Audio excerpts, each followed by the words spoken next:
दोस्तों, किसी भी लोकतांत्रिक देश को चलाने के लिए वहाँ संविधान का होना बहुत जरूरी होता है। भारत भी जब अंग्रेजों की गुलामी से आज़ाद हुआ तो उसने सबसे पहले अपना संविधान बनाने पर काम किया। दरअसल संविधान ही किसी राष्ट्र की राजनीतिक और सामाजिक व्यवस्था का आधार होता है। यह न केवल सरकार की संरचना और अधिकारों को निर्धारित करता है, बल्कि नागरिकों के अधिकारों और कर्तव्यों को भी परिभाषित करता है। इसी कड़ी में चलिए आज आपको दुनिया के 5 सबसे पुराने संविधान के बारे में बताते हैं। दोस्तों, इसमें पहले नंबर पर है सैन मरीनो। दोस्तों, टाइम्स ऑफ इंडिया की रिपोर्ट के अनुसार दुनिया का सबसे पुराना संविधान सैन मरीनो का है।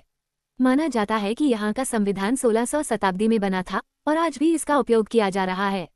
आज भी इस देश में सरकार के संगठन, इसके नागरिकों के अधिकार इसी संविधान से निर्धारित होते हैं। वहीं दूसरे नंबर पर है संयुक्त राज्य अमेरिका का संविधान। दोस्तों, संयुक्त राज्य अमेरिका का संविधान 17 सितंबर 1787 को पारित हुआ था और इसे 4 मार्च 1789 से लागू किया गया है।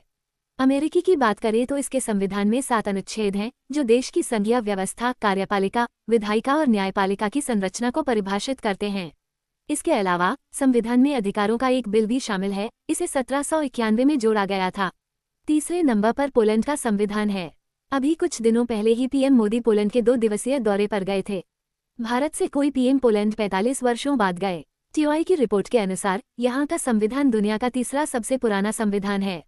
यहाँ का संविधान 3 मई 1791 में बना था। कहा जाता है कि ये पूरे यूरोप का पहला लिखित संविधान था। चौथे नंबर पर नॉर्वे का संविधान है।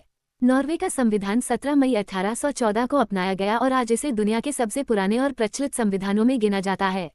आपको बता दें, इस संविधान की रचना नॉर्वे को स्वीडन के साथ एक समझौते के तहत स्वतंत्र राज्य के रूप में स्थापित करने के लिए की गई थी। यहाँ का संविधान लोकतंत्र, मानवाधिकारों और व्यक्तिगत स्वतंत्रता को प्राथमिकता देता है। 5वें नंबर पर है नीदरलैंड का संविधान।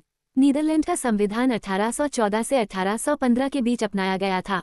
यहाँ के संविधान को भी दुनिया के सबसे पुराने संविधानों में गिना जाता है। माना जाता है कि इसी संविधान ने नीदरलैंड को एक संवैधानिक राजतंत्र में बदल दिया था। इसकी वजह से राजा के अधिकार सीमित कर दिए गए और संसद को शक्तियां दी गईं। समय के साथ इसमें कई बड़े संशोधन हुए, खासतौर से 1848 में जब देश में लोकतंत्र को और मजबूत करने के लिए इसमें व्यापक सुधार भी किए गए। जानकारी अच्छी लगी हो तो वीडियो को लाइक और शेयर करना ना भूलें। साथ ही हमारे चैनल को भी सब्सक्राइब करें ताकि आप लोगों को इस तरह की वीडियो मिलती रहे।